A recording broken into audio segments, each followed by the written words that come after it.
আসসালামু আলাইকুম। প্রথমেই জানিয়ে দিব আমাদের হাতে পাওয়া সর্বশেষ আপডেটগুলো। আজারবাইজানকে সহযোগিতার বড় ঘোষণা ইরানের। সমঝোতায় ফিরতে বাইডেন প্রশাসনকে ইরানের 7টি শর্ত। আলাদা দল গঠনের হুমকি ট্রাম্পের। দীর্ঘদিনের দ্বন্দ্ব নিরসনে আলোচনায় বসছে তুরস্ক ও গ্রিস। নাভালনির সমর্থক বিক্ষোভকারীদের সন্ত্রাসী বললেন পুতিন। এবং সর্বশেষ, হুথি আন্দোলনের উপর আরোপিত নিষেধাজ্ঞা স্থগিত করল বাইডেন প্রশাসন। দর্শক, এতক্ষণ শুনছিলেন সংবাদ শিরোনাম, এখন বিস্তারিত। তবে তার আগে একটি অনুরোধ থাকবে, এই ভিডিওটিতে একটি লাইক দিয়ে চ্যানেলটিকে অবশ্যই সাবস্ক্রাইব করবেন। আজারবাইজানকে সহযোগিতার বড় ঘোষণা ইরানের।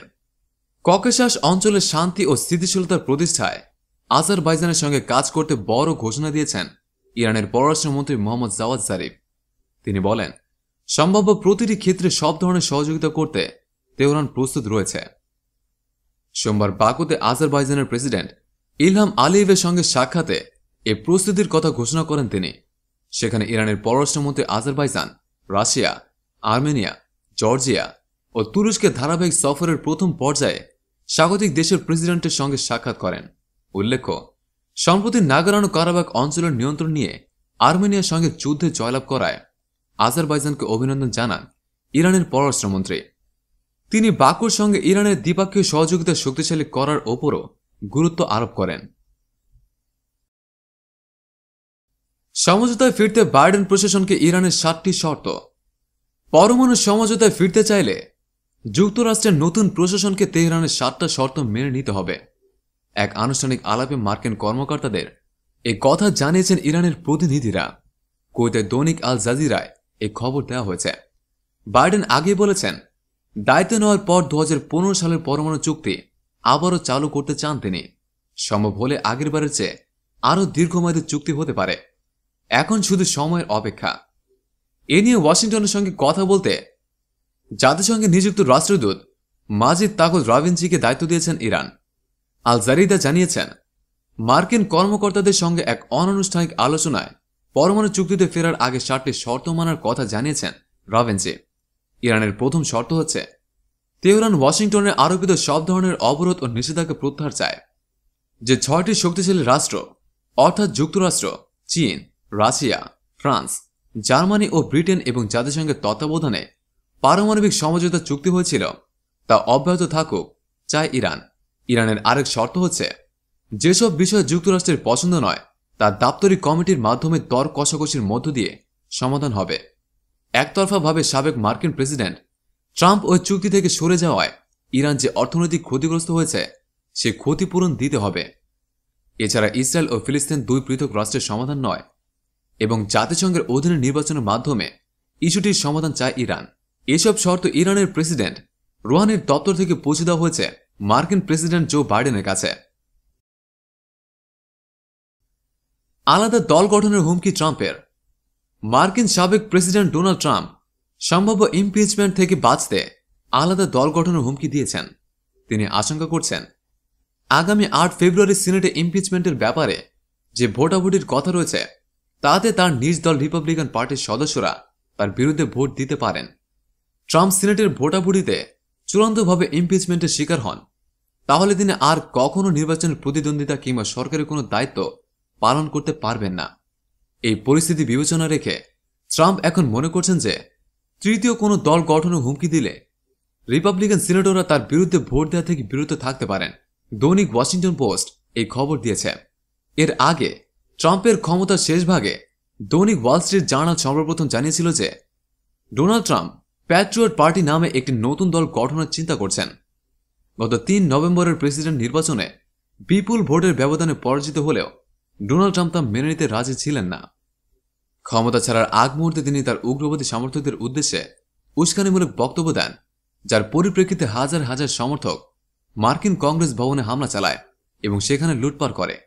এই ঘটনায় মার্কিন কংগ্রেসের নিম্নকক্ষ প্রতিনিধি পরিষদ ডোনাল্ড ট্রাম্পকে ইমপিচ করেছে। এখন সিনেটে এই বিষয়ে ভোটাভুটি হবে।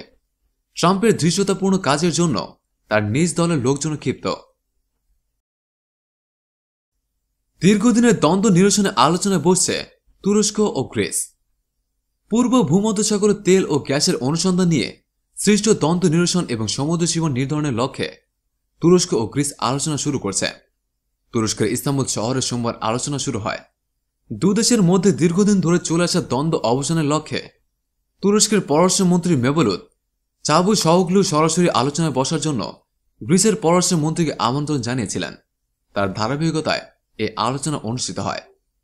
গত সপ্তাহে বেলজিয়ামের রাজধানী ব্রাসেলসে ইউরোপীয় ইউনিয়নের শীর্ষ পর্যায়ের নেতাদের সঙ্গে সাক্ষাৎ করেন তুর্কি পররাষ্ট্রমন্ত্রী।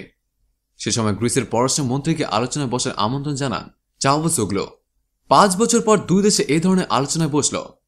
2016 সালে দুপক্ষ সর্বশেষ আলোচনা করেছিল। তুরস্ক ও গ্রিসের মধ্যকার এই আলোচনাকে স্বাগত জানিয়েছেন ইউরোপীয় কাউন্সিলের প্রেসিডেন্ট চার্লস মিশেল।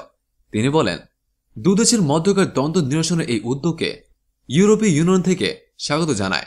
তবে এই আলোচনায় বড় ধরনের কোনো অগ্রগতি আসবে বলে মনে হয় না, কারণ ন্যাটো জোটের সদস্য গ্রিস এবং তুরস্ক গত সপ্তাহেও বাকবিতণ্ডায় লিপ্ত হয়েছে।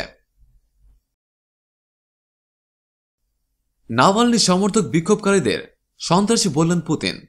রাশিয়ার প্রেসিডেন্ট ভ্লাদিমির পুতিন তার দেশের বিরোধী নেতা অ্যালেক্সি নাভালনিকে গ্রেপ্তারের প্রতিবাদে বিক্ষোভের আয়োজকদের সন্ত্রাসী বলে আখ্যায়িত করেছেন।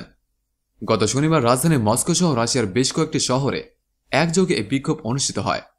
পুতিন সোমবার তার দপ্তর থেকে অনলাইনে বিশ্ববিদ্যালয় শিক্ষার্থীদের সঙ্গে আলাপচারিতায় এই অভিযোগ করেন। বিক্ষোভ আয়োজনকে বেআইনি উল্লেখ করে তিনি বলেন, আয়োজকরা ছিল এমন সন্ত্রাসী যারা নারী ও শিশুদেরকে সামনে এগিয়ে দিয়েছিল। আইনের আওতায় কথা বলার অধিকার সবার আছে, কিন্তু রাজনৈতিক উদ্দেশ্যে আইন লঙ্ঘন শুধু অগঠনমূলকই নয়, বিপজ্জনকও বটে।